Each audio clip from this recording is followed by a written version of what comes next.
हर खबर पर होगी आपकी पकड़।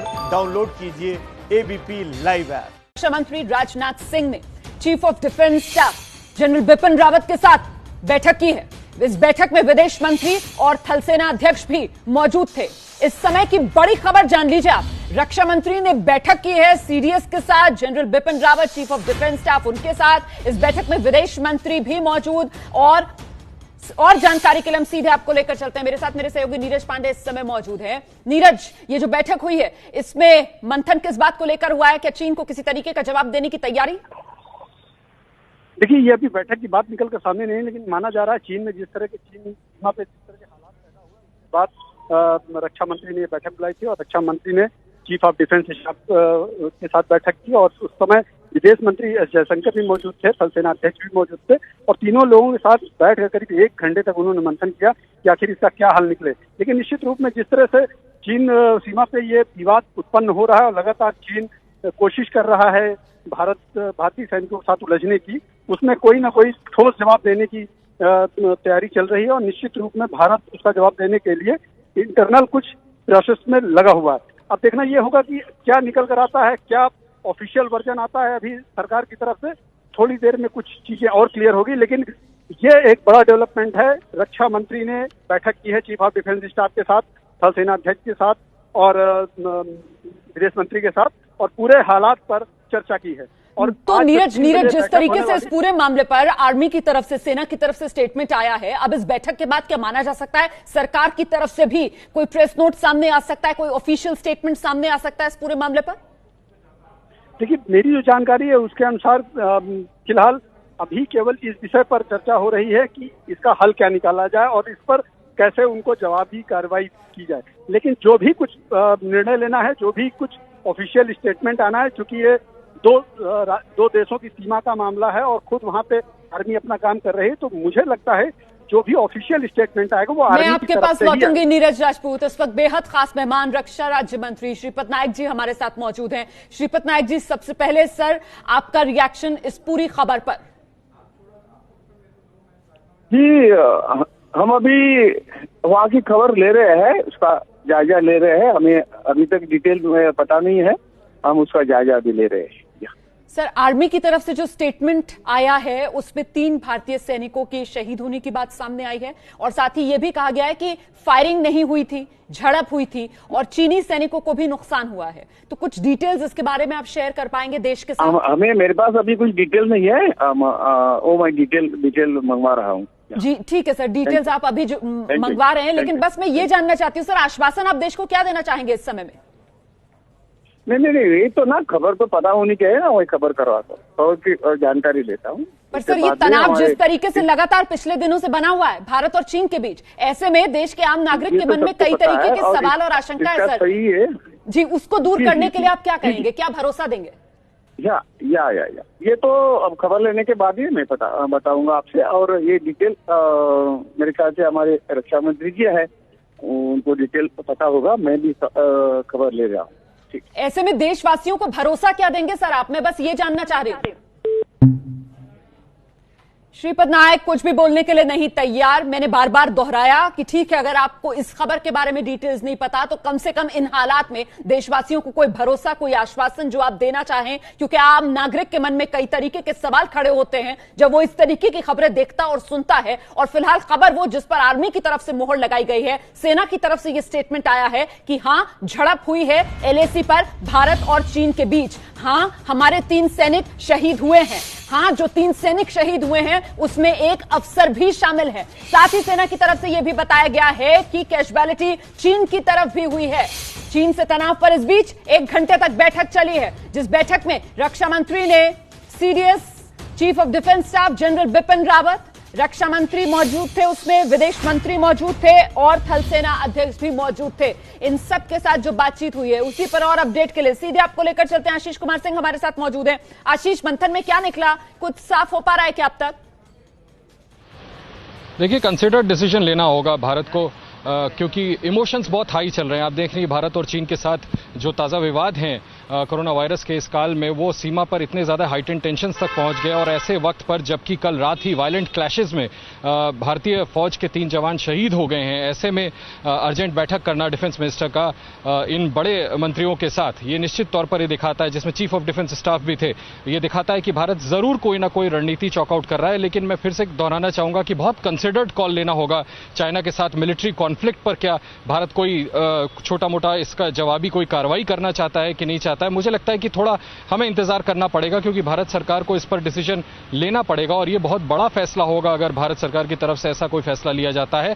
फिलहाल मुझे लगता है कि सबसे बड़ी जो प्रायोरिटी है इस सरकार की, जिसकी वजह से डिफेंस मिनिस्टर ने यह बैठक की होगी, कि किस तरह से वहां पर शांति और ट्रैंक्विलिटी को स्थापित किया जाए, क्योंकि मिलिट्री कॉन्फ्लिक्ट में अगर जाना है तो वो बहुत बड़ा स्टेप होगा, जिसको लेकर के मुझे लगता है कि हमें कोई सेकंड गेस नहीं करना चाहिए, इंतजार करना चाहिए सरकार के फैसले को देखते हुए। तो कई चीजें हैं जिसका आपको तोलमोल करना पड़ेगा, कई नफे नुकसान के आपको आकलन करने पड़ेंगे, और फिलहाल हमको ये भी समझ लेना चाहिए, जो बात पहले लाइन से जनरल सिवाच कह रहे थे कि अगर चीन की तरफ से कोई कार्रवाई हुई है तो पलटवार तो भारत ने भी किया होगा, जिसकी पुष्टि खुद भारतीय सेना की तरफ से कर दी गई है कि हां, गलवान घाटी में अगर हमारे 3 सैनिक शहीद हुए हैं तो फिर चीन के सैनिकों को भी हमने सबक सिखाया है, उनको भी हमने मारा है। लेकिन मैं आशीष ये समझना चाह रही हूं आपसे कि क्या अब तक ये तस्वीर साफ हो पा रही है कि कल रात में जो झड़प हुई है, जहां फायरिंग नहीं हुई लेकिन झड़प ही इतनी खूंखार थी कि उसमें 3 भारतीय सैनिक शहीद हो गए, इसका ट्रिगर पॉइंट, कल की झड़प का ट्रिगर पॉइंट क्या था आशीष? जैसा मैं आपसे पहले भी जिक्र करते हुए कहा, ये स्पिरिटेड अटैक लगता है चाइना की तरफ से। देखिए, भारत अपनी तरफ से कभी भी प्रोवोक नहीं करता चीनी फौज को, पीएलए को, इस कदर कि इतना बड़ा स्टेप उठाए। आपने पिछले डिकेड्स में नहीं सुना होगा कि चाइनीज पीएलए, चाइनीज सेना के किसी भी जवान को, आप नंबर ऑफ जवान तो छोड़ दीजिए, एक भी जवान को इंडिया ने ड्रैग करके अपनी टेरिटरी पे ला करके मारने की, इस तरह से फिजिकली असॉल्ट करने की कोशिश की। मुझे लगता है ये जानबूझ करके चाइना की तरफ से प्रोवोक किया गया। आप देखिए, ग्लोबल टाइम्स में भी जो चाइना का मुखपत्र है, एक के बाद भारत को ये चेतावनी दी जा रही थी चीन की तरफ से कि आप don't pedal into the affairs of China and America. तो वो बार बार चाइना इस तरह की हिदायत दे रहा था, भारत को दबाव बनाने की कोशिश कर रहा था, और मुझे लगता है कि भारत की तरफ से बिल्कुल प्रोवोक नहीं किया होगा। आप आर्मी का स्टेटमेंट देखें, जिसमें भारतीय सेना स्पष्ट कहती है कि इसको डिफ्यूज करने की जो प्रक्रिया है, जो रिट्रैक्शन चल रहा था, उसके दौरान ऐसा किया गया, और वो भी भारतीय टेरिटरी में। जो मेरी जानकारी है सूत्रों के मुताबिक, इन चीनी फौजियों ने भारतीय टेरिटरी में इन जवानों पर हमला किया था, और संभवतः जैसी अभी तक जानकारी और जिसका जिक्र नीरज कर रहे थे, फायरिंग नहीं हुई है, उनको शायद मारा गया है, स्टोन पेल्टिंग हुई है, बहुत बुरी तरह से असॉल्ट किया गया है, जिसकी वजह से ये डेथ्स हुई हैं, जो कैजुअलिटी भारत को सहनी पड़ी है। इसलिए मैं आपको फिर से बता दूं कि भारत ने प्रोवोक नहीं किया, कोई ट्रिगर पॉइंट भारत की तरफ से नहीं था, ये चाइना की तरफ से स्पिरिटेड अटैक था। चाइना के फौज ने जान समझ करके भारत को नुकसान पहुंचाने के लिए, डराने के लिए, इस मकसद से ऐसा किया है। लेकिन भारत ये बिल्कुल स्पष्ट है कि भारत को इससे डरना कतई नहीं है, भारत कतई इस तरह के किसी भी कदम से डरेगा नहीं। इनफैक्ट मैं आपको जो सवाल आप पूछ रही थी नीरज से थोड़ी देर पहले, उसका भी ये शॉर्ट में जवाब दे दूं कि भारत ने भी अच्छी खासी ट्रूप मूवमेंट वहां पर की हुई है। सिर्फ जैसा मैंने आपको थोड़ी देर पहले बताया कि पिछली दफा जब दोनों काउंटर पार्ट्स स्पेशल रिप्रेजेंटेटिव से बात हुई, तो फौज को कुछ अलग अलग पॉइंट से जहां पर सहमति बनी थी, दोनों ही पक्षों ने पीछे खींचा था। ऐसा नहीं है कि भारत कमजोर पड़ा है, अगर जरूरत पड़ेगी तो कोई मिलिट्री एक्शन भी हो सकता है। लेकिन मुझे लगता है चाइना के साथ मिलिट्री कॉन्फ्लिक्ट का फैसला बहुत बड़ा होगा, उसमें कई प्रोज एंड कॉन्स सोचने पड़ेंगे, और उसके बारे में जैसा मैंने आपसे कहा कि सेकंड गेस हमें नहीं करना चाहिए, यह फैसला सरकार का होगा। नहीं, बिल्कुल फैसला सरकार का होगा। लेकिन जनरल सिवाच, अब यहां से आपको आगे किस तरीके से चीजें बढ़ती हुई नजर आ रही हैं? दो राय नहीं ना, अभी सिचुएशन को पहले समझा जाएगा कि हुआ क्या है। इसमें कोई दो शक नहीं कि हमारा एक ऑफिसर और 2 जवान की कैजुअलिटी हुई है, एक बहुत बड़ी भारी हमारे ऊपर बात हुई है। तो ये सिचुएशन इतनी जल्दी संभलेगी नहीं, मगर मुझे ये भी पूरा विश्वास है कि अगर ऐसा कार्रवाई हुई है तो भारत ने भी उसका जवाब दिया है, और कैजुअलिटी चीन की तरफ से भी हुई। मगर मुझे एक ये भी शक लग रहा है कि ऐसा तो नहीं कि भारत तो बड़े सिंसियरली डिसएंगेज और डिफ्यूज करने के चक्कर में है, और कहीं ना कहीं चीनी जो है वो एक प्रकार से सोची समझी समझी से पहले तैयारी करके आए हैं, बैटल लेके या कुछ ऐसे हथियार लेके। और मगर कुछ भी हो, अगर उन्होंने ऐसी कार्रवाई की है तो उसकी जवाबी कार्रवाई भारत ने भी किया होगा। आपको ये भी पता है जनरल सिवाच, हम ना यहाँ पर नक्शा चला रहे हैं सर, गलवान घाटी का नक्शा। मुझे लगता है आपको, मेरे दर्शकों को जरा समझाना चाहिए कि वो एलएसी पर किस तरीके से विवाद बढ़ा पिछले दिनों। जरा सर वो प्लीज एक्सप्लेन कर दीजिए, एक बैकग्राउंडर। देखो, आपको पता है कि गलवान घाटी के अंदर जो हमारी ये रोड है दरबुक शौक से लेके दौलतबर्ग ओल्डी, ये हमने अभी बनाई है 250 किलोमीटर की, और इसके बाद हमने वहां से फीडर रोड बनाई है। इस रोड से लाइन ऑफ एक्चुअल कंट्रोल की तरफ जो हमारी पोस्टें हैं पेट्रोल पॉइंट 14, 15 और हॉट स्प्रिंग में, वहां से रोड जारी है। वो रोड जो है चीनियों ने एक प्रकार से उसके ऊपर ऑब्जर्वेशन की कि आप रोड क्यों बना रहे हैं, तो हमने जवाब दिया ये सड़कें हमारे लिए जरूरी हैं, हमारे डिप्लॉयमेंट के लिए बहुत जरूरी है लाइन ऑफ एक्चुअल कंट्रोल में, और ये हमारे इलाके में हम बना रहे हैं। हमने आपको नहीं रोका जब आप बना रहे थे, मगर कहीं ना कहीं जो ये 5 और 6 मई को हुआ तो कहीं ना कहीं चीनी थोड़ा सा अंदर आए हैं और उन्होंने कम से कम 4 से 5 हजार के करीब अपनी सैनिक ले आए थे। मगर भारत के पास भी उतनी ही डिप्लॉयमेंट है, उसको बोलते हैं जो मिरर इमेज डिप्लॉयमेंट, मतलब अगर उनके पास टैंक है या उनके पास आर्टिलरी गन्स हैं या उनके पास ड्रोन्स हैं या उनके पास मैकेनाइज्ड कॉलम्स है, तो भारत ने भी उसको कर लिया है। और भारत का फोर्स लेवल लद्दाख के अंदर उनसे कम नहीं है किसी हालात में। हमारे पास एक इंडिपेंडेंट आर्मर्ड ब्रिगेड है, 2 इन्फेंट्री ब्रिगेड है, तो किसी हालात में भारत का फोर्स लेवल भी कम नहीं था और ना ही वेपन सिस्टम कम था। और भारत एक महीने से पता है कि ये ऐसा हो सकता है, तो हम बिल्कुल तैयार थे, चाहे वो गलवान घाटी में या पेंगोंग में या डेमचोक में या चुमर एरिया में। तो पूरे का पूरा जो ईस्टर्न लद्दाख और नॉर्थ ईस्ट लद्दाख है, इसके अंदर हमारी तैयारियां पूरी थी।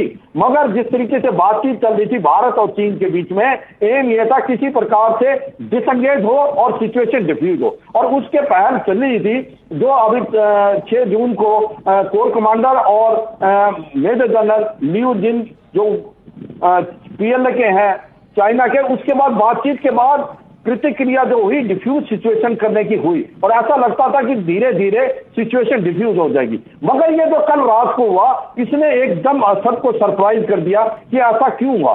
ये तो ठीक है कि हथियार गोली नहीं चली, मगर ऐसे क्या हथियार इस्तेमाल किए उन्होंने जिससे हमारे 2 जवान और 1 अफसर शहीद हो गए। और मैं अब फिर बता रहा हूं, अगर हमारी कैजुअल्टी हुई है, पक्का हमने भी चीन की तरफ से कैजुअल्टी की होगी, और ये पता लगाना जरूरी है। दूसरी बात, अभी हमें चौकन्ना रहना पड़ेगा पूरे बॉर्डर पे, चाहे वो लद्दाख का है, चाहे वो मिडिल सेक्टर है जो आपका हिमाचल और उत्तराखंड का है, और या आपका ईस्टर्न सेक्टर है जो कि अरुणाचल प्रदेश और सिक्किम का है। जनरल सिवाच, क्या आप ये कह रहे हैं कि इस पूरे इलाके में अब जहां जहां हम चीन के साथ बॉर्डर शेयर करते हैं वहां पर हमको और सतर्क होना चाहिए? क्या कुछ और फ्रंट्स भारत के लिए मुश्किल खड़े करने की मकसद से चीन खोल सकता है? क्या आप ये कह रहे हैं सर?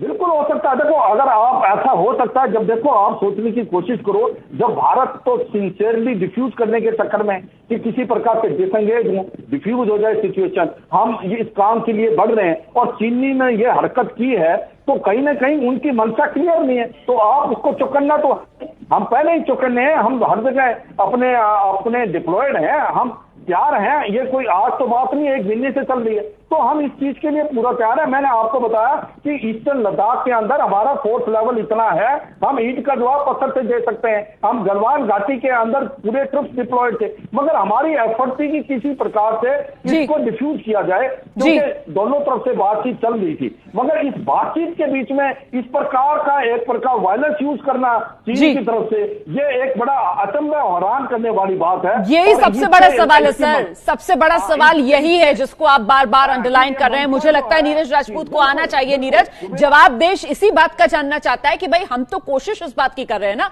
कि तनाव कम हो, और ऐसे में वहीं पर इस तरीके का ये तनाव जो अपने चरम पर पहुंचता है और जिसमें 3 भारतीय सैनिक शहीद हो जाते हैं। नीरज, क्यों?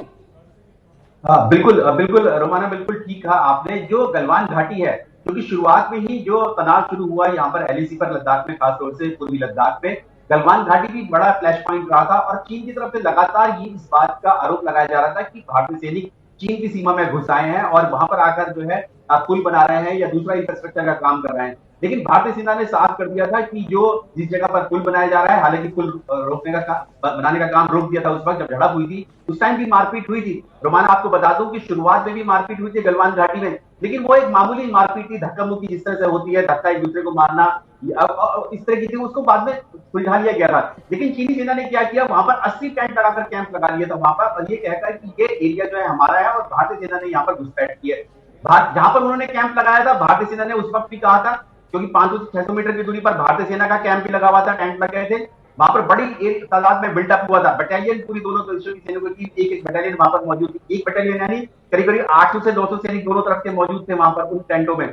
उस वक्त भी भारतीय सेना ने प्रस्ताव दिया था कि अगर गलवान घाटी में जहां आपने कैंप लगाया है, जहां टेंट लगाया है, उसके आगे इसके बीच में जो दोनों देशों के बीच में जो जगह है, इसके बीच में हम लोग कहीं पर एलएसी निर्धारित कर देते हैं। लेकिन चीन उस बात के लिए भी तैयार नहीं हो रहा था। अगर जहां आपने कैंप लगाया है, इसका मायने ये कि आपका एरिया वहां पर है, वहां तक आप अपने मानते हैं अपना एरिया है, तो उसके आगे कहीं पर भी आप अपना एलएसी निर्धारित कर दीजिए, वास्तविक नियंत्रण रेखा निर्धारित कर दीजिए। लेकिन चीन उसके लिए भी तैयार नहीं हुआ और उसके लिए नहीं मान रहा था, और इसीलिए यहाँ पर लगातार बातचीत चल रही थी। जब भारत का कहना था कि जहां आपने कैंप लगाया, हम मान रहे हैं कि आपकी एलएसी वहां तक है, आपकी ट्रेन लाइन वहां तक है, तो बीच में कहीं पर मान लीजिए इसको एलएसी को मान लीजिए। इसी के लिए, जबकि ये बहुत बड़ा डिस्प्यूट नहीं था गलवान घाटी में, मैं बता दूं रोमाना, यहाँ पर बहुत बड़ा डिस्प्यूट नहीं था, यहाँ पर लगातार टेंट भी कम हो रहे थे, की प्रोसेस हो रही थी। उसके बावजूद भी ऐसी क्या घटना हुई कि जब टेंशन खत्म कर रहे थे तो लड़ाई हुई दोनों देशों के सैनिकों के। जी, मैं जरा सा आपको रोक रही हूँ। देखिए, मैं आपको रोक रही हूँ नीरज। दरअसल हमारे साथ नीरज पांडे अब जुड़ गए हैं, और जो बैठक हुई है रक्षा मंत्री की, जिसमें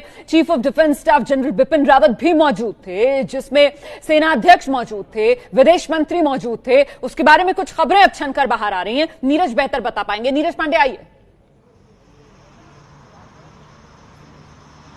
रोमाना, मैं आपको बता दूं कि रक्षा मंत्री राजनाथ सिंह ने लंबी बैठक ली, करीब 1 घंटे तक बैठक की, और बैठक के दौरान उन्होंने जनरल बिपिन रावत भी वहां पे मौजूद थे, जो कि चीफ ऑफ डिफेंस स्टाफ हैं। एस जयशंकर इसलिए मौजूद थे कि चूंकि 2 देशों का मामला है, और थल सेना अध्यक्ष भी थे। तो पहले तो रक्षा मंत्री ने सभी मुद्दों पर उनसे बात की, क्या बेसिकली घटनाक्रम हुआ है, क्या हुआ है, वो सारी जानकारी उन्होंने ली। उसके बाद अब मेरी जो जानकारी आ रही है कि कुछ देर बाद, यानी कि 3 बजे बैठक से पहले रक्षा मंत्री खुद प्रधानमंत्री को इस पूरे मामले में अपनी जानकारी दे सकते हैं। प्रधानमंत्री तक ये सारी बात पहुंचाएंगे, प्रधानमंत्री को ब्रीफ करेंगे कि बेसिकली क्या हुआ। उसके बाद सरकार अपने लेवल पर कोई बात करेगी, कोई फैसला लेगी।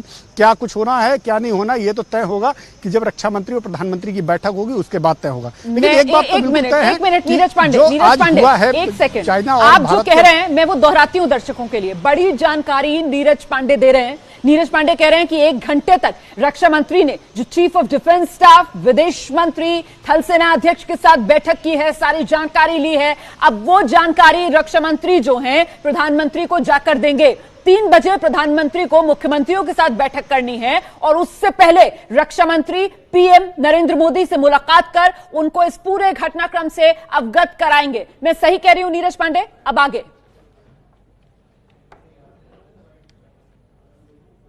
आ रही है, उसके अनुसार 3 बजे से पहले कभी भी रक्षा मंत्री पहुंच सकते हैं प्रधानमंत्री आवास, वो उनको जानकारी दे सकते हैं इस पूरे मसले पर। फिलहाल रक्षा मंत्री ने सभी जो लोगों से मीटिंग की, बातचीत की, उसके पीछे सिर्फ ये पर्पस था कि चाइना बॉर्डर पे जो हुआ, जो हमारे सैनिकों के साथ हुआ, उसकी जानकारी उन्होंने ली, और क्या कुछ करना है, क्या इसके आगे के एक्शंस हो सकते हैं, उन सभी जो है संभावनाओं पर उन्होंने चर्चा की। तो अब देखना ये होगा कि क्योंकि अंतिम फैसला चूंकि 2 देशों का मामला है, कोई भी अंतिम फैसला बिना प्रधानमंत्री को की जानकारी दिए नहीं हो सकता, या बिना प्रधानमंत्री की सूचना के आगे नहीं बढ़ाया जा सकता। इसलिए सबसे पहले जो जानकारी मेरी आ रही है, उसके अनुसार रक्षा मंत्री इस पूरे मसले पर प्रधानमंत्री बहुत महत्वपूर्ण जानकारी दे रहे हैं नीरज पांडे, और मैं आगे ये समझने की कोशिश करूंगी कि अब यहां से चीजें किस दिशा में आगे बढ़ती हुई नजर आ रही हैं। फिलहाल जो सियासी प्रतिक्रियाएं हैं, उनके आने का सिलसिला शुरू हो गया है। बीजेपी के सांसद हैं राकेश सिन्हा, उनसे बात की है बीपी न्यूज संवाददाता अंकित गुप्ता ने, जरा सुनिए।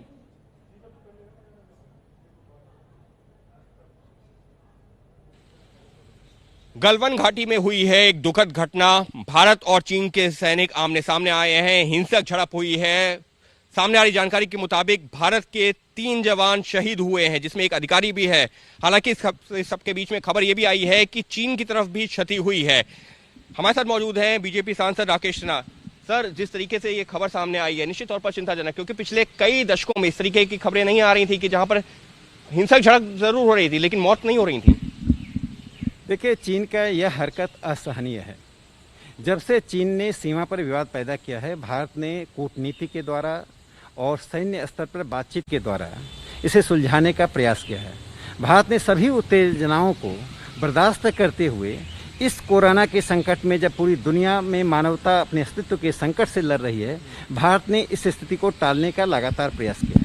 लेकिन चीन लगातार उस नीति का प्रयोग कर रहा है। यद्यपि मैं उस शब्द का साधारणतः प्रयोग नहीं करता हूं, लेकिन आज मैं कर रहा हूं, दोगली नीति का प्रयोग कर रहा है। ग्लोबल टाइम्स कुछ लिखता है, चाइना डेली कुछ लिखता है। वास्तव में चीन ने हिंद चीन भाई भाई का जो नारा दिया था 1950 के दशक में, उसके बाद 62 में उसने आक्रमण किया। चीन की नीति 62 से लेकर आज तक अपरिवर्तित है और अपने अपरिवर्तित नीति के अनुसार चीन भारत के विकास को रोकना चाहता है। जो दो महत्वपूर्ण बात है जो चीन को यह करने के लिए बाध्य कर रहा है, पूरी दुनिया में चीन जिस प्रकार से अलग थलग पड़ गया है और चीन में जो व्यापार जो उद्योग हैं उसका एक बड़ा हिस्सा भारत की स्थिरता को देखते हुए भारत आने के लिए आतुर है और उसका प्रयास कर रहा है। उस स्थिति को टालने के लिए चीन सीमा पर अस्थिरता और युद्ध की स्थिति पैदा करके दुनिया के उद्योग धंधों और व्यावसायिकों का ध्यान हटाना चाहता है। दूसरी जो एक महत्वपूर्ण बात है, मेरे एक मित्र एक साप्ताहिक के राष्ट्रवादी संपादक ने बताया कि चीन कम्युनिस्ट पार्टी के एक नेता ने उनको फ़ोन करके कहा कि आपकी पत्रिका में हमारे खिलाफ इतना क्यों आता है। उन्होंने कहा हम नहीं चाहते, और उन्होंने कहा ग्लोबल टाइम्स पे एक छोटा सा रीजनल पेपर है जिसका कोई महत्व नहीं है। तो चीन हमेशा ही दुविधा पैदा करके, एक भ्रम पैदा करके भारत की सीमा पर लोगों का ध्यान रखना चाहता है। चीन की कम्युनिस्ट पार्टी में चीन के राष्ट्रपति और प्रधानमंत्री के बीच में राष्ट्रपति के द्वारा आजीवन राष्ट्रपति बने रहने के इस संशोधन के बाद जो एक शीत युद्ध चल रहा है जिसकी छाया पीएलए पर भी है, और संभवतः कम्युनिस्ट पार्टी इसी से ध्यान हटाने के लिए आज एक जिंगोइज्म यानी युद्ध की स्थिति पैदा करना चाहती है, जिससे कम्युनिस्ट पार्टी के भीतर जो एक शीत युद्ध चल रहा है उस शीत युद्ध से वहाँ की जनता का ध्यान हटाया जा सके। लेकिन सर, जिस तरीके की घटना घटी है, इस सबके बीच में बीजिंग की तरफ से ये कहा जा रहा है, चाइना की तरफ से ये कहा जा रहा है कि भारत की जो है सैनिकों ने बॉर्डर क्रॉस किया, वो जो लाइन ऑफ एक्चुअल कंट्रोल उसको क्रॉस किया, उधर गए, तब उन्होंने जाकर के इस तरीके की घटना को अंजाम दिया। देखिए 1962 में युद्ध करने के बाद चीन पूरी दुनिया में कहता रहा कि भारत ही आक्रमणकारी है, और भारत के तत्कालीन कम्युनिस्ट पार्टी ने भी यही माना कि भारत ने ही चीन पर आक्रमण किया है। चीन आज उसी अपने अपरिवर्तित नीति और व्यवहार के अनुसार भारत के ऊपर दोष थोप रहा है। भारत तो कूटनीति और वार्ता के द्वारा इसका समाधान चाहता है, लेकिन चीन को यह जानकारी होनी चाहिए कि भारत वन चाइना पॉलिसी को नहीं मानता है, न मानेगा। साउथ चाइना सी पर सभी कई देशों का अधिकार है। ताइवान की स्वायत्तता एवं स्वतंत्रता और संप्रभुता बरकरार है, और तिब्बत की आज़ादी का प्रश्न सरकार से हटकर कह रहा हूँ, भारत की जनता में तिब्बत की आज़ादी का प्रश्न अभी मरा नहीं है। तो ये बीजेपी सांसद प्रोफेसर राकेश सिन्हा को आप सुन रहे थे, और ऐसे में मुझे लगता है हमें जल्दी से अपने रिपोर्टर्स का रुख कर लेना चाहिए, क्योंकि जमीन पर क्या हो रहा है, किस तरीके से गतिविधियां आगे बढ़ रही हैं, इसकी हर जानकारी हम तक पहुंचा रहे हैं। पहले नीरज पांडे का रुख करते हैं। नीरज, जो बात यहां पर राजनीतिक प्रतिक्रिया देते हुए प्रोफेसर राकेश सिन्हा भी कह रहे थे कि साहब जवाब देना तो बहुत जरूरी हो जाता है, ऐसे में अब वो जवाब दिया तो जाएगा, लेकिन किस रूप में दिया जाएगा, इसी पर मंथन और इसी के बारे में शायद राय मशवरा करें रक्षा मंत्री, प्रधानमंत्री को जब पूरे हालात की वो जानकारी दें तो। जी, निश्चित रूप में जवाब देना तो बनता है, और भारत सरकार निश्चित रूप में कोई ना कोई जवाब जरूर देगा। मुझे आपको रोकना पड़ेगा नीरज पांडे, एक बड़ी खबर आ रही है, ये ब्रेकिंग न्यूज इस समय की। भारत से झड़प पर चीन के विदेश मंत्री का बयान आया है। बातचीत से विवाद सुलझाना चाहते हैं चीनी विदेश मंत्री। ये कह रहे हैं कि भारत के साथ बातचीत करके विवाद सुलझाना चाहते हैं, सीमा पर तनाव कम करना चाहते हैं, ये कह रहे हैं चीनी विदेश मंत्री। तो इस बयान से तो कहीं ना कहीं चीन के जो तेवर हैं वो नरम पड़ते हुए नजर आ रहे हैं। जिस तरीके से चीनी विदेश मंत्री की तरफ से बातचीत की बात कही जा रही है, लेकिन नहीं भूलना चाहिए यही बातचीत तो चल रही थी सीमा पर तनाव कम करने के लिए। बावजूद इसके जो झड़प हो जाती है, सवाल तो उसी झड़प को लेकर है कि जब तनाव कम करने के लिए एलएसी पर बातचीत चल रही थी, फिर इस तरीके की खूंखार झड़प का मतलब क्या है। फिलहाल चीनी विदेश मंत्री का यह बयान, बातचीत से विवाद सुलझाना चाहते हैं। भारत से झड़प पर चीन के विदेश मंत्री का यह पहला बयान, पहली प्रतिक्रिया जो सामने आई है। सीमा पर तनाव कम करना चाहते हैं। नीरज पांडे, यह प्रतिक्रिया आ रही है चीन के विदेश मंत्री की। देखिए कोई और ऑप्शन नहीं है, क्योंकि कोई भी देश नहीं चाहेगा इस समय की मिलिट्री जंग हो, क्योंकि भारत में देखा जाए तो चाइना का बहुत बड़ा व्यापारिक निवेश है और निश्चित रूप में चाइना से भारत के जो व्यापारिक लेन देन है वो बहुत बड़ी रकम के हैं। तो निश्चित रूप में चाइना कभी नहीं चाहेगा कि भारत के साथ इतने बड़े संबंध, जरूर वो सीमा पर इस तरह की हरकतें करता रहेगा कि किसी न किसी तरह का परेशान करना पड़े। और कोरोना काल में तो वैसे भी चाइना की जो पोजीशन है उससे वो दरअसल जो हम लोग की जानकारी है उसके अनुसार चाइना ये इसलिए नहीं कर रहा है कि उसको भारत से युद्ध करना, बल्कि चाइना ये इसलिए हरकतें कर रहा है ताकि वो अपने आप को बचा सके, क्योंकि चाइना में भी जो हालात है वो बहुत विपरीत है। स्थिति ये है कि कहीं चाइना की मैं सरकार आपको जरा सा रोकना चाहती हूँ जी, आप बड़ी बात कह रहे हैं। देखिए इस समय बड़ी खबर आ रही है और बड़ी खबर यह है कि भारत के पलटवार पर चीन ने बैठक बुलाने की मांग की है। चीन की तरफ से बैठक बुलाने की मांग की गई है। भारत ने चीन को गलवान घाटी में करारा जवाब दिया। भारत के पलटवार पर चीन ने अब बैठक बुलाने की मांग की है। चीन के कहने पर सुबह 7:30 बजे बैठक हुई। तो भारत ने पलटवार किया, पलटवार ने चीन को मजबूर किया बैठक बुलाने की मांग करें, और इस मांग पर सुबह 7:30 बजे बैठक भी हुई है। और इस बीच जो हमने अभी कुछ देर पहले आपको बताया था कि रक्षा मंत्री प्रधानमंत्री नरेंद्र मोदी से मुलाकात करेंगे, जो खबर अभी नीरज पांडे ने हमें दी थी वो भी आप जान लीजिए। कुछ ही देर में पीएम मोदी से मुलाकात करेंगे रक्षा मंत्री राजनाथ सिंह। चीन से तनाव पर प्रधानमंत्री को पूरी जानकारी दी जाएगी रक्षा मंत्री की तरफ से। तो ये ब्रेकिंग न्यूज नीरज पांडे ने ही दी थी। मुझे लगता है और डिटेल्स के लिए हमें सीधे नीरज का रुख कर लेना चाहिए। नीरज, क्या कुछ टाइम पता चल पा रहा है, कितने बजे मुलाकात करेंगे रक्षा मंत्री प्रधानमंत्री से? नीरज, क्विक रिएक्शन आपका। नीरज,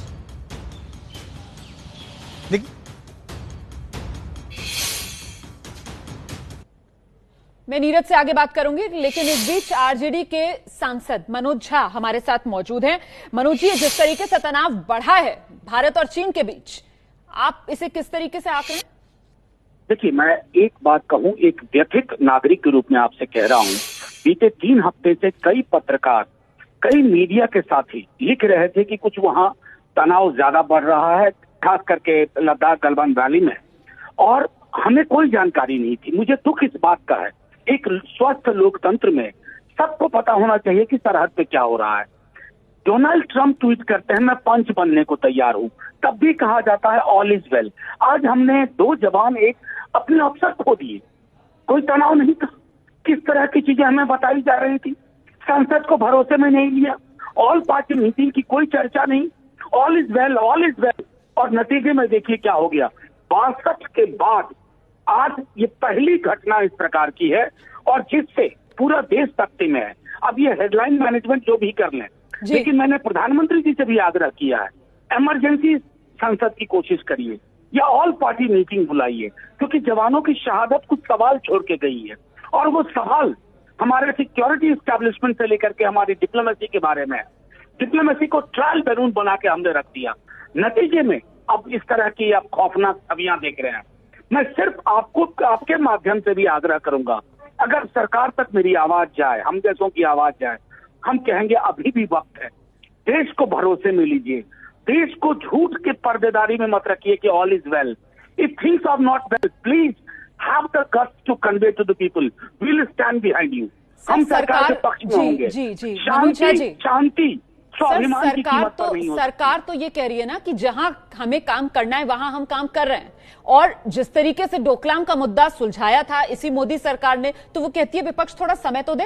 अब यहाँ एलएसी पर भी बातचीत के जरिए, एंगेजमेंट के जरिए डी एस्केलेशन का प्रोसेस तो चल रहा था, लेकिन अभी जिस तरीके से जी आइए। मैं सिर्फ एक बात कहूंगा, एक दूसरे पड़ोसी के लिए जिस तरह का हमारा रॉबस्ट नो नॉनसेंस पोजीशन होता है, चाइना के बरक्स वो क्यों नहीं है, ये मुझे परेशान करता है। मेरे राजनीतिक एफिलिएशन को छोड़ दीजिए, एक नागरिक के रूप में, एक व्यक्ति के रूप में, समाज की एक इकाई के रूप में, ये मनोज जी, आपने जो दूसरे पड़ोसी की बात की, तो आपने पाकिस्तान का आप जिक्र कर रहे हैं, आप यही कह रहे हैं कि जिस तरीके का रवैया पाकिस्तान को लेकर होता है उस तरीके का। हाँ, मैंने 2 बताइए माना जी, मैंने 2 शब्द यूज किया था, रॉबस्ट नो नॉनसेंस पोजीशन। ठीक है, रॉबर्ट और नो नॉनसेंस पोजीशन की जरूरत है। डिप्लोमेसी ट्रायल बैलून नहीं हो सकती है। मैं इस बात को हमेशा मानता हूं कि चाइना के बरक्स बीते कुछ वर्षों में हमारी डिप्लोमेसी ट्रायल बैलून कॉरिडोर में चली गई है। आज लाल गुब्बारे, कल काले गुब्बारे, ऑल इज वेल, नतीजे में शहादत। तो सर, ये जो आर्मी की तरफ से स्टेटमेंट जारी करके बताया गया है कि कैजुअलिटी तो चीन की तरफ भी हुई है, जो आर्मी ने बताया है कि जवाब तो मुंह तोड़ भारतीय सेना ने भी वहां पर LAC पर दिया और फायरिंग नहीं हुई, क्या ये आपको रोबस्ट और नो नॉनसेंस नहीं लगता है? नहीं, मेरा सीधे मानना है कि लगातार बीते 3 हफ्तों में देश को कोई ऑफिशियल पोजीशन बताया गया। अगर डोनाल्ड ट्रंप अमेरिका में बैठ के पंच बन रहे हैं तो इस मुल्क में लोगों के नुमाइंदों को, लोगों को क्यों ये खबर नहीं है कि सरहद पे क्या हो रहा है? मेरा छोटा सा सवाल है, और ये आलोचना की दृष्टि से नहीं है, सलाह की दृष्टि से। सरकार ऑल पार्टी मीटिंग बुलाए, हम सब पक्ष में खड़े हो जाएंगे और बताएंगे कि शांति स्वाभिमान की कीमत पर नहीं हो सकती। बहुत बहुत धन्यवाद मनोज झा जी अपनी बात रखने के लिए। आरजेडी सांसद मनोज झा को आप सुन रहे थे, यही मांग उनकी तरफ से की जा रही है कि सरकार को इस पूरे मामले पर पारदर्शिता अपनानी चाहिए और सभी दलों को साथ लेकर आगे बढ़ना चाहिए। सब दल इस समय सरकार का साथ देंगे। अच्छा, ये तस्वीरें हम आपको दिखा रहे हैं, ये फाइल फुटेज है, कुछ दिन पहले जो झड़प हुई थी ये उसकी तस्वीरें हैं। फिलहाल ये बताया जा रहा है कि बीती रात इसी तरीके की झड़प हुई है चीनी और भारतीय सैनिकों के बीच, जिसमें 3 भारतीय सैनिक शहीद हो गए हैं, एक अफसर लेवल का सैनिक भी जो शहीद हुआ। हम सीधे रुख करते हैं, मेरे साथ रक्षा विशेषज्ञ जनरल सिवाच अच्छा लगातार बने हुए हैं। जनरल सिवाच, आपने अभी आरजेडी सांसद मनोज झा को भी सुना, क्या आपको लगता है कि इस मौके पर ये सरकार की तरफ से एक बेहतर कदम होगा कि वो सभी दलों को साथ ले, उनको भरोसे में लेकर आगे कदम उठाए, या फिर अभी तक की जो सरकार की नीति रही है कि LAC पर प्रॉब्लम है, सरकार सेना के साथ पूरी तरीके से खुली छूट एक तरीके से सेना को देकर उस मामले को सुलझाने में आगे बढ़ रही है? जनरल सिवाच, बिल्कुल, देखो आपको ऐसे समझना पड़ेगा, ये एक ऐसी स्थिति है जिसके अंदर नेशनल क्राइसिस है। भारत और चीन के साथ ये संबंध चल रहे हैं। इस समय भारत की सारी जो पॉलिटिकल पार्टी हैं वो गवर्नमेंट के साथ होनी चाहिए, उनको क्वेश्चन नहीं करना चाहिए। जो गवर्नमेंट कर रही है वो बिल्कुल भारत के देश के हित के लिए कर रही है, और मैं ये भी समझता हूँ गवर्नमेंट को भी ऑपोजिशन को साथ लेके चलना चाहिए। ऐसे टाइम में उनको ब्रीफ करना चाहिए। जो अभी ऐसी सिचुएशन है, क्योंकि ये एक डेवलपमेंट जो रात को हुई है ये अनएक्सपेक्टेड डेवलपमेंट थी, इसके बारे में हम सोच नहीं सकते थे, क्योंकि सिचुएशन धीरे धीरे डिफ्यूज हो रही थी और एकदम ये एस्केलेशन जो रात को हुई है, जहां पर हमारी भी कैजुअलिटी हुई है, एक अफसर और 2 जवान की, मुझे पूरा विश्वास है चीन की तरफ भी होगा। तो एक ये बहुत ही स्ट्रेंज सिचुएशन बन गई है और इसको आगे दोनों देश चाहते हैं इसको डिप्लोमेटिकली और मिलिट्रीली रिजॉल्व करें, क्योंकि अगर बात यहां से बिगड़ जाती है तो सिचुएशन कहीं तक जा सकती है। वो दोनों देशों के हित में नहीं है, ना भारत के ना चीन के। तो एक प्रकार से अभी जो भारत का है माहौल कि सिचुएशन को संभलते सोच के आगे बढ़ो, साथ में लेके चलो ऑपोजिशन पार्टी को भी, और ऑपोजिशन पार्टीज को भी समझना चाहिए इस ऐसे टाइम में भारत जो है गवर्नमेंट के साथ खेले और देश से एक आवाज आनी चाहिए, क्योंकि बहुत जरूरी है। अगर हमारी अलग अलग आवाज आएगी तो चीन इसका इस्तेमाल करेगा, और चीन भी नहीं चाहता मेरे हिसाब से कि लड़ाई हो, क्योंकि ना उसके हित में है ना हमारे हित में। नहीं, बिल्कुल सर, महत्वपूर्ण बात आप कह रहे हैं। और सर, अभी देखिए मैंने खबर भी दी है दर्शकों को कि चीन के जो विदेश मंत्री हैं वो ये कह भी रहे हैं कि बातचीत से इस मामले को सुलझाएंगे। बातचीत की पहल भी चीन की तरफ से की गई, सुबह 7:30 बजे बैठक भी हुई है सर, तो इससे क्या संकेत मिल रहे हैं? ऐसा लगता है कि कहीं ना कहीं चीन भी नहीं चाहता कि सिचुएशन खराब हो और वो चाहता है कि इसको रिजोल्व करो, और मुझे लगता है कहीं ऐसा ना हो लोकल कमांडर लेवल पे किसी ने ऐसी सिचुएशन खराब की हो, ये भी हो सकता है। कई बार लोकल लेवल पे मिलिट्री कमांडर लेवल पे सिचुएशन कई बार हाथ से बाहर निकल जाती है। तो चीन मेरे को लगता नहीं चाहता कि सिचुएशन एस्केलेट हो, और वो भारत भी नहीं चाहता, इसलिए उन्होंने 7:30 बजे जो मीटिंग की थी। जो अगली मीटिंग होगी ये इसका बड़ा महत्व होगा, और दोनों देश चाहेंगे कि यहाँ से सिचुएशन डिफ्यूज हो। अगर ये डिफ्यूज तभी हो सकती है जब चीन की तरफ से भी कोई कैजुअलिटी हुई है। अगर कैजुअलिटी हमारी तरफ ही हुई है, वहां नहीं हुई, तो बहुत बड़ा प्रेशर है भारत के ऊपर, क्योंकि ऐसा तो नहीं हो सकता। और वैसे दोनों देश चाहेंगे कि आगे चल के सिचुएशन को डिफ्यूज किया जाए। दोनों देशों के लिए लड़ाई आज का कोई सोल्यूशन है नहीं, ना भारत चाहेगा ना चीन चाहेगा, मगर चीन के इरादे दुरुस्त होने चाहिए। अगर वो दोगली बात करता है, जो जैसे ग्लोबल टाइम्स कुछ बोला है और इंडिया चाइना का जो न्यूज़पेपर है वो अलग बोला है, इससे कहीं ना कहीं शक लगता है कि चीन के इरादे नेक नहीं है। अगर इरादे नेक नहीं है तो भारत इसके आगे नहीं कर पाएगा, और भारत भी इसके लिए तैयार है। तो हर चीज चीज के लिए तैयार रहना चाहिए भारत को कि सिचुएशन को डिफ्यूज करें, बहुत अच्छा है डिप्लोमेटिकली और मिलिट्रीली। अगर कोई बात बढ़ती है तो हम उसके लिए भी तैयार होने चाहिए। सर, मैं सीधे दर्शकों को लेकर चलती हूं। मेरे साथ मेरे सहयोगी प्रणय उपाध्याय इस समय जुड़ गए हैं और प्रणय बेहतर तरीके से हमें बता पाएंगे। चीन के विदेश मंत्री की तरफ से भी कहा जा रहा है कि बातचीत से ही इस मामले को सुलझाया जाए। प्रणय,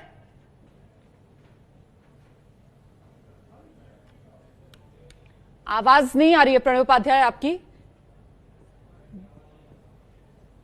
आपकी आवाज नहीं आ रही है प्रणय। आपको अपना माइक अनम्यूट करना होगा, शायद कुछ दिक्कत है। मैं दोबारा आपके पास आने की कोशिश करूंगी प्रणय। इस समय दरअसल देखिए जिस तरीके के हालात बन रहे हैं, अब हर किसी के मन में सवाल यही है कि आगे क्या होगा। जिस पॉइंट पर इस समय भारत और चीन खड़े हुए हैं, यहां से आगे रास्ता किधर बढ़ता हुआ नजर आ रहा है। फिलहाल चीन के रक्षा मंत्री की तरफ से जो बयान आया है वो कहीं ना कहीं दिखाता है कि चीन के तेवर नरम पड़ रहे हैं। प्रणय, चीन के विदेश मंत्री बातचीत का जिक्र कर रहे हैं। जी बिल्कुल रोमाना, बातचीत का जिक्र चीन के विदेश मंत्री की तरफ से कहा गया कि चाइना जो है इस मामले को सुलझाना चाहता है, बातचीत के जरिए सुलझाना चाहता है, लेकिन उन्होंने तोहमतें भी लगाई। उन्होंने ये भी कहा कि भारतीय सैनिकों ने जो है एलएसी क्रॉस करने की कोशिश की, और इन तोहमतों के बीच भी अगर आप देखें भारतीय सेना की तरफ से जो बयान आया है उसमें साफ कहा गया कि डी एस्केलेशन की प्रोसेस थी, प्रयास चल रहे थे कि तनाव कम हो, कोशिशें इस बात को लेकर चल रही थी कि तनाव को किस तरीके से घटाया जाए, 1 महीने से ज्यादा वक्त से जो फेस ऑफ की सिचुएशन चल रही है उसे कैसे रिजॉल्व किया जाए। यहां ये जानना जरूरी होगा रोमाना कि आखिर ऐसा क्या हुआ कि अचानक से तनाव इस कदर बढ़ गया, इतना वायलेंट हो गया, इस कदर जो है उग्र हो गया कि इसके अंदर लोगों की जान गई है। भारत ने इस चीज को तो स्वीकार किया ही है कि उसके एक ऑफिसर और 2 अदर रैंक्स यानी 2 सैनिक जो हैं वो इसके अंदर शहीद हुए हैं। चीन की तरफ भी कैजुअलिटी हुई है, लेकिन आप देखिए चीन लगातार इस चीज को छुपा रहा है, वो ये नहीं बता रहा है कि उसकी तरफ कैजुअलिटी कितनी हुई है। निश्चित रूप से जब फेस ऑफ सिचुएशन हुई है, वायलेंट फेस ऑफ हुआ है, आपस में टकराहट हुई है, संघर्ष हुआ, झड़प हुई है, तो ऐसे में नुकसान उनकी तरफ भी हुआ होगा। ये बात आप देखिए कि जो मीटिंग है जिसका आप भी जिक्र कर रही थी, चाइना ने ये मीटिंग खुद मांगी है, इसीलिए आज सुबह 7:30 बजे से मीटिंग चल रही है। मीटिंग से कई दौर होने हैं और इसी बीच में रक्षा मंत्री राजनाथ सिंह ने और विदेश मंत्री डॉक्टर एस जयशंकर ने तीनों सेना प्रमुखों और chief of defence staff general Bipin Rawat के साथ बैठक करके रिव्यू किया है सिचुएशन का। निश्चित रूप से डिप्लोमेटिकली और मिलिट्रीली इस बात की कोशिशें चल रही हैं कि यह तनाव घट सके, यह तनाव कम किया जा सके। और दूसरी जी प्रणय, आप बड़ी बात बता रहे हैं। आप बता रहे हैं कि 7:30 बजे से जो बैठक चल रही है उसके अलग अलग राउंड्स चल रहे हैं, मतलब वो बैठक क्या अभी भी चल रही है क्या? जी, वो बैठक जो है उसके अंदर चूंकि कई राउंड्स पे कई दौर की बातचीत होनी है और चूंकि चाइना की तरफ से ये बैठक मांगी गई थी, इसलिए कई पॉइंट्स भारत ने भी अपनी तरफ से रखे हैं। भारत ने भी ये स्पष्ट कहा है कि वो एस्केलेशन नहीं चाहता है, लेकिन चाइनीज सोल्जर्स को भी इस चीज को समझना होगा कि वो एस्केलेशन अगर करते हैं तो भारत की तरफ से जवाब होगा। क्योंकि रोमाना यहां इस बात को समझने की बहुत जरूरत है कि ये जो फेस ऑफ है, ये फेस ऑफ की सिचुएशन आखिर पैदा कैसे हुई। भारत की तरफ से ट्रूप एनफोर्समेंट तब किया गया जब चाइनीज सैनिक ऑलरेडी एलएसी पर मौजूद थे। जब चाइना जब अपनी स्ट्रेंथ बढ़ा चुका था वहां पर, उसके बाद ही भारत की तरफ से ये किया गया। फिलहाल अपडेट है एक, आशीष कुमार सिंह के पास एक बड़ी जानकारी, बड़ा अपडेट है, सीधे जरा दर्शकों को लेकर चलते हैं। आशीष, क्या जानकारी है? देखिए, मैं आपको बता दूं कि भारत सरकार की तरफ से हमें सूत्रों ने बताया है कि जो चीन ने बड़ा आरोप लगाया है कि एक बार नहीं 2 बार, आप वहां के विदेश मंत्रालय का बयान देखें तो इसमें यह आरोप लगाया गया कि भारत की तरफ से एक बार नहीं 2 बार एलएसी को क्रॉस किया गया और चीनी सैनिकों पर हमला किया गया, जिसकी जवाबी कार्रवाई में चीनी सैनिकों ने भारत पर पलटवार किया था। इसको भारत सरकार के सूत्रों ने सिरे से खारिज कर दिया है। भारत सरकार के सूत्रों ने एबीपी न्यूज से कहा है कि भारतीय सेना ने या भारतीय सेना के किसी भी जवान ने एलएसी को क्रॉस नहीं किया था। तो ये बड़ी बात मैं आपको बता दूं कि भारत की तरफ से ऐसा ट्रांसग्रेशन नहीं किया गया था, कैटेगरिकली इसको भारत ने रिजेक्ट किया है। हालांकि जिसका जिक्र आप कर रही थी विदेश मंत्री की तरफ से चीन के जो भारत के साथ बातचीत की पहल की गई है उससे थोड़ा सा इतर, आप देखिए चाइनीज विदेश मंत्री ने बाकायदा स्ट्रांग प्रोटेस्ट भी लॉन्च किया है और उसने कहा है कि सोलम रिप्रेजेंटेशंस दिए गए हैं इंडियन साइड को और ये अर्ज किया गया है कि अपने फौज को स्ट्रिक्टली रेस्ट्रेंट करें ताकि जो बॉर्डर पे सिचुएशन है वो और ज्यादा कॉम्प्लिकेट ना हो। तो चाइना दोनों तरह की भाषा बोल रहा है, एक तरफ बातचीत की पहल कर रहा है और दूसरी तरफ सख्त वार्निंग के तौर पर भी भारत को चेता रहा है कि आप अपनी फौजों को समझाइए कि अगर फौज ने एलएसी को इस तरह से क्रॉस किया तो आगे चल के सिचुएशन और खराब हो सकती है। लेकिन मैं फिर दोहरा दूं कि बड़ी बात यह है कि हमें ये जानकारी दी गई है, स्पष्ट तौर पर भारत सरकार ने इस आरोप को नकारा है, भारतीय फौज ने कभी भी किसी भी वक्त पर एलएसी को क्रॉस नहीं किया था। बिल्कुल, कुछ ये जानकारी मिल पा रही है कि चीन की तरफ कितना नुकसान हुआ है आशीष?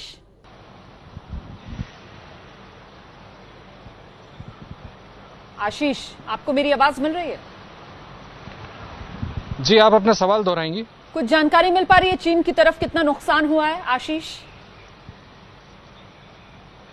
जी नहीं, जैसा मैंने आपको बताया कि चीन की तरफ से अभी ये विदेश मंत्रालय का औपचारिक बयान आया है, जिसमें उसने बस ये बताया है चाइना ने कि आधिकारिक तौर पर भारत के साथ आपत्ति दर्ज कराई है चीन ने कि एक दफा नहीं 2 बार भारत की तरफ से ट्रांसग्रेस किया गया था, जिसके जवाबी कार्रवाई चीन ने की थी। इसके ऊपर अभी इससे अलग कोई औपचारिक बयान चीन की तरफ से या चीन के विदेश मंत्रालय की तरफ से नहीं आया। हमें थोड़ा इंतजार करना पड़ेगा चीन की तरफ से।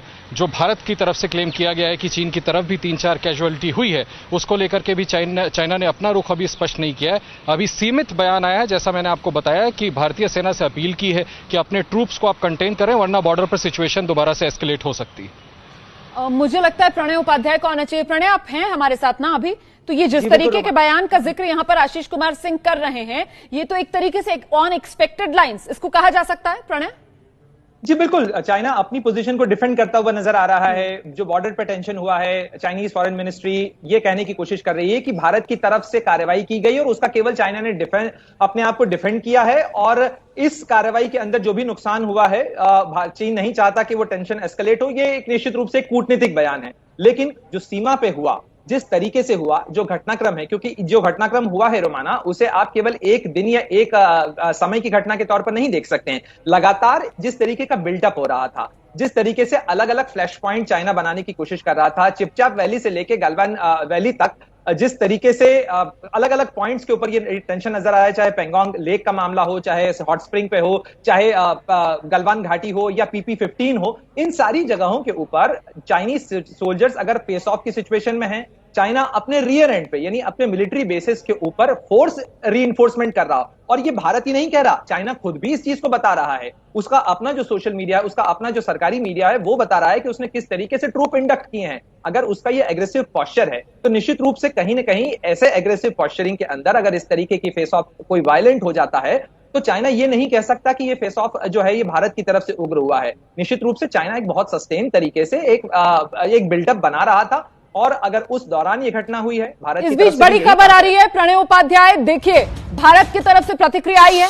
भारत ने चीन की तरफ से जो कहा गया उसको नकारा गया है। भारत ने चीन के आरोपों को खारिज किया और ये कहते हुए खारिज किया कि हमने LAC line of actual control को पार नहीं किया। देखिए, चीन की तरफ से जो विदेश मंत्री का उनके बयान आया, उसमें कहीं ना कहीं उन्होंने भारत पर आरोप लगाया कि भारतीय सैनिकों की तरफ से LAC पार करने की कोशिश की जा रही थी और इसी वजह से ये झड़प हुई है। अब भारत की तरफ से ये सख्त प्रतिक्रिया आई है।